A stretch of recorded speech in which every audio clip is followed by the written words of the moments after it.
Hi everyone.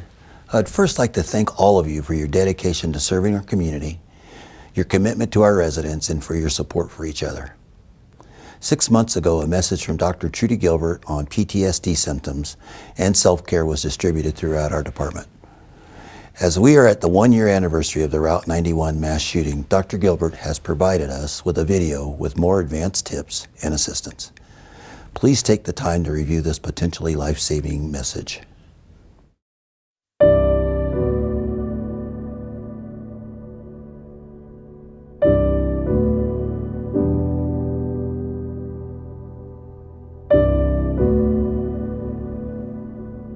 Okay, it's been 1 year now since Route 91. 6 months ago, I talked with you about the symptoms for PTSD, and I'd like to just briefly go over those, and there's 4 of those. There's the intrusive symptoms, like nightmares, flashbacks, being distressed when reminded of the incident, avoidance symptoms, like avoiding going to places, talking with people, conversations about the event.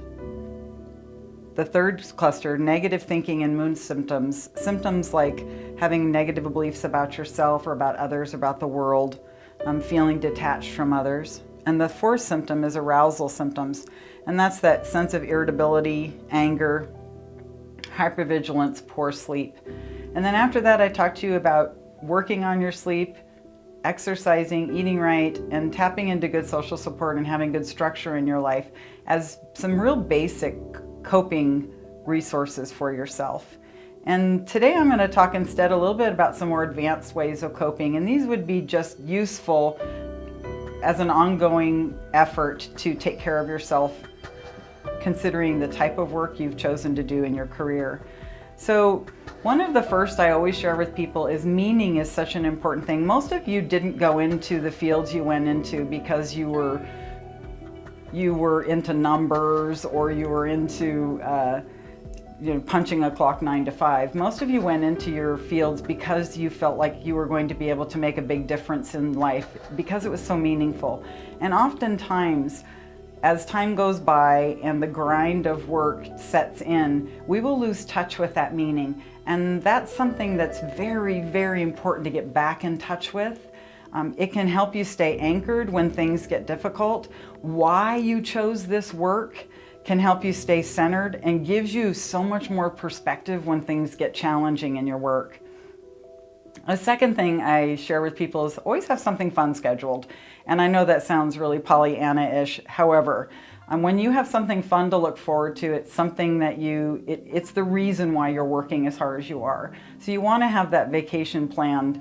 Start planning as soon as you get back from last vacation. You want to have social events. You want to have that weekend away. You want to have family events, friend events that are ongoing all of the time. Another technique that's very useful, and we know from research men are much better at this than women are, and that is compartmentalizing your work as best as you can. When you're at work, you want to be at work, and when you're at home, you want to be at home. So you want to find ways to leave your work at work. Now, you may still need to check in with your spouse, let them have some really strategic information about what's going on at work and how it's impacting you. But then once that conversation has taken place, you want to be able to let it go and then get very present at home. That can sometimes end up having such a positive impact on us because we actually get a break from work because we're not at work in our head the whole time we're at home.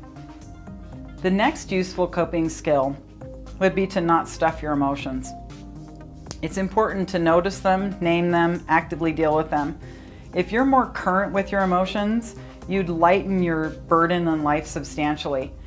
Some of the things you can do to avoid that stuffing is have a couple very safe people in your life that you're able to share that information with, that you're able to just talk it through. Some people are really into writing, and so they end up writing about a situation that's difficult for them. But if you are stuffing your emotions, I just thought of a really good analogy today earlier in a session, and that was that if you know anything about medicine, There's these thing called aneurysms, and it's when the blood pressure gets too high in an area, a part of the wall of a vein or an artery will start to balloon out because the pressure is too high. And that's really what happens with emotions. We end up having other things happen in our life as a direct result of stuffing too much emotions. High blood pressure, stomach problems, other emotions that go sideways like anger, because we aren't dealing with emotions on a current level.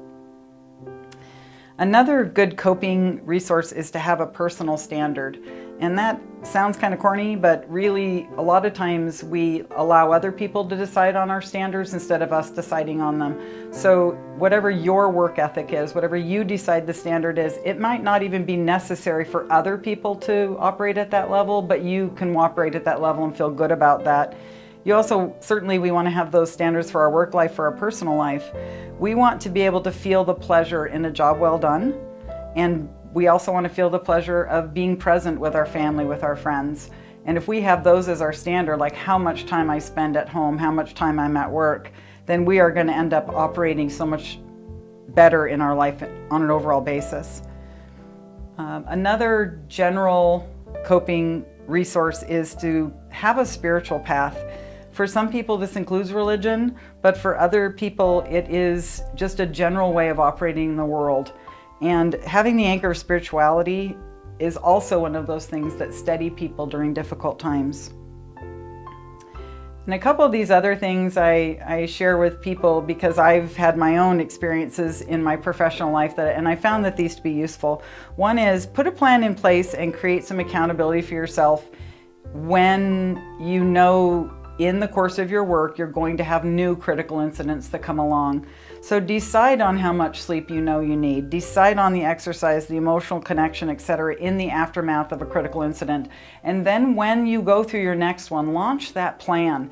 Decide on who you need to check in with and create that accountability so that you are held to that standard and that you're actually taking care of yourself during the next critical incident. And then certainly notice the difference between actually taking care of yourself, doing that plan versus what happens when you're just reacting to life.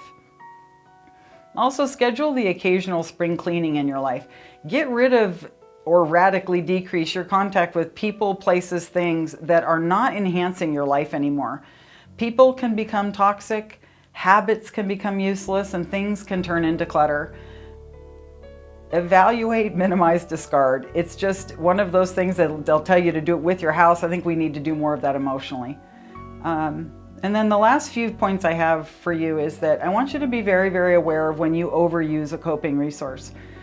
Overuse of alcohol, distraction, avoidance, or anything will over time become maladaptive. This is where that old saying fits in, where the old saying it says, if you have a hammer, if you only have a hammer, everything looks like a nail. So if I only have a hammer, I'm just nailing everything. And so you want to have many, many more coping resources in your toolbox. And that way you're able to apply a variety of them to each different life situation, as opposed to only having one coping resource like avoidance or alcohol, etc. And also remember, self-care is an important skill made up of a lot of micro skills, and they're applied to specific stressors.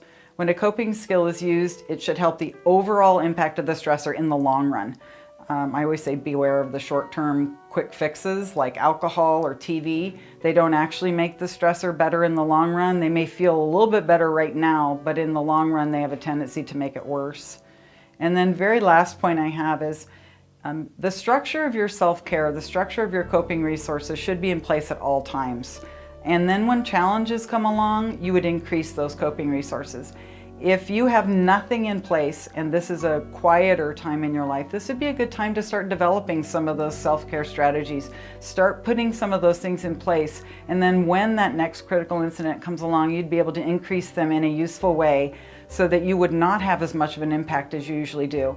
But you definitely do not want to start and stop, where I start self-care only when things are critical and then I stop it when things are going well, because that starting and stopping ends up putting a lot of pressure on you, and you may not actually have the time or the ability to put new things in place when you're already going through something so difficult.